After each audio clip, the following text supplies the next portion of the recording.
We're continuing our conversation on affordability in Ontario. We're going to look at Northern Ontario. And I have often thought the best place to escape, especially if you want to retire in an affordable area, is Garth. You live near all the recreation and outdoors, plus you have a nice affordable lifestyle. This is what I thought until we started looking at this a little bit more closely. So let's talk about the north. We're going to go to Thunder Bay, Sudbury, Sault Ste. Marie. And Thunder Bay is far west. Sault Ste. Marie is still medium west, top of Michigan. And Sudbury is sort of the gateway to minerals and our mining industry. Let's talk about these places. Sault Ste. Marie has a population of approximately 72,000 people. Thunder Bay has a population of about 108,000 people. And Sudbury is 166,000 people. So these are cities that are relatively comparable in size. Their distance from Toronto is quite considerable.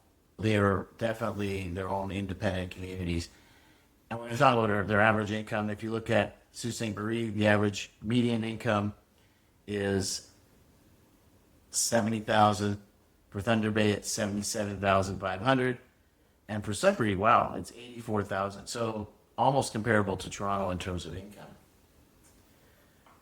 And we're going to continue to find your 1,500 to 1,600 square foot home, 3-bedroom, 2.5 or 3 bathroom, with a garage.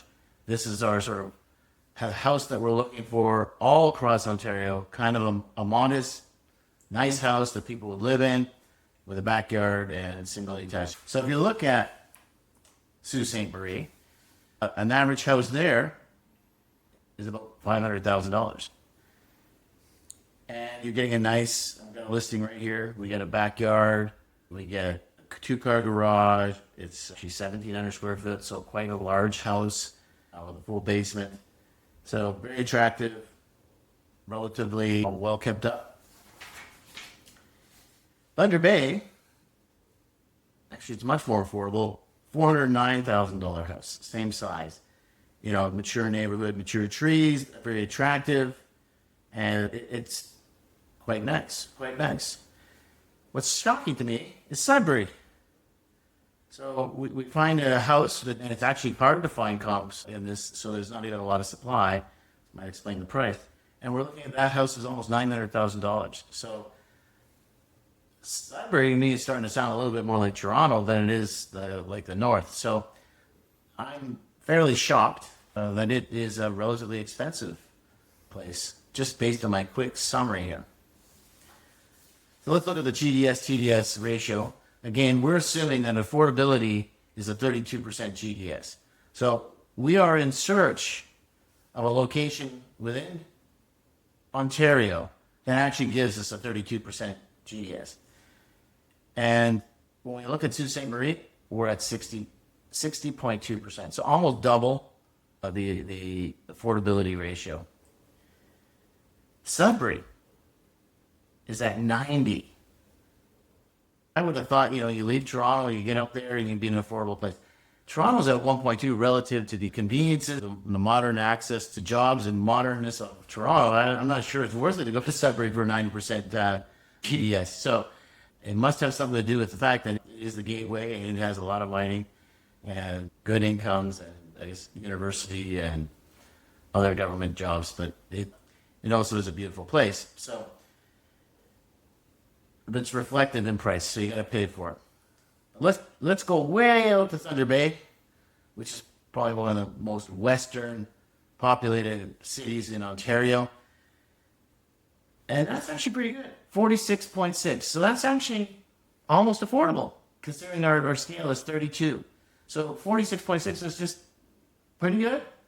So I think right now, in the study that we've looked at, the most affordable place to live in Ontario, right, given your income, is Thunder Bay.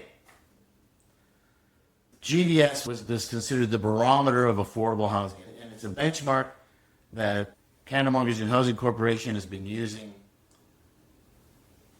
for literally 50 years or more. So, and what I think they're trying to do is to say, if you want to live somewhere and 30% of your gross income is devoted to living expenses, this also means, you have other things to pay for, like your car or other durable goods that you may want to live and own, as well as having time for other activities and food and savings. So given that balance that you would hope to have in your life, so that you can feel some sense of balance and have room to save for your retirement, this is kind of the concept we're looking at. Well, the reason why we're looking at this is it's more important for young people to understand this and the challenges that our young are facing, because let's face it, the people who already own houses, they've got all their assets, they've appreciated, they've benefited from this asset appreciation that we've had over the last 10 to 20 years.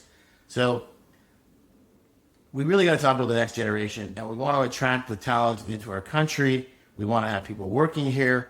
We want to have people that see that Canada is a good place to live and Ontario is a good place to live. So I think being able to live and work and have a lifestyle that is conducive for raising a family and a balanced life is critically important to our entire economy. So this is why we're looking at it. We're going to continue to try to solve this problem. We don't have the answers. I've been involved in affordable housing since the start of my career. I worked for CMHC for many years. I spent many years in affordable housing, trying to actually work out projects that were in difficulty financially, with the goal of providing more affordable housing. In my career, I've had moments where I was actually financing a ton of affordable housing, both for the Ontario government and privately. I find myself in that same boat again. We want to get back into it, and we're looking for the missing middle product. And our premise is that the missing middle product will address some of these concerns, although be in their rental format. So I don't think single-family housing is dead, but right now we just got to look at the cold hard facts of where we are with affordability.